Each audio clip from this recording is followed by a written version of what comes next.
வள்ளுவம் வாழ்க இந்த நிகழ்ச்சியில உங்கள் அனைவரும் சந்திப்பதில் மிக்க மகிழ்ச்சி அடைகிறேன். அனைவருக்கும் இனிய வணக்கங்கள். இன்றைய குரல் இதோ உங்களுக்காக. தினம் ஒரு குரல்ல இன்றைய குரல் அறத்துப்பால்ல துறவரவியல்ல 33வது அதிகாரம் கொல்லாமை, அதுல 327வது குரல் இதோ உங்களுக்காக.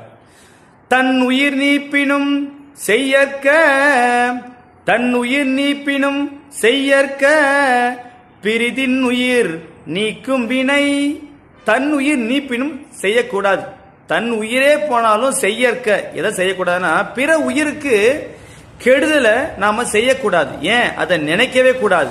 அப்படி நாம் பிற உயிருக்கு கெடுதல் செய்ய நினைத்தாலும் கூட, அதை செய்தாலும் கூட, நாமளும் நம் வாழ்வும் நம்முடைய குடும்பமும் நம்முடைய பரம்பரையே அது கெட்டு அழியும் என்று நம்முடைய வள்ளுவர் கூறியிருக்கிறார். எனவே நாம் எந்த ஒரு உயிருக்கும் கெடுதல் செய்யக்கூடாது என்பதை நாம் நினைவில் கொள்வோம். நன்றி.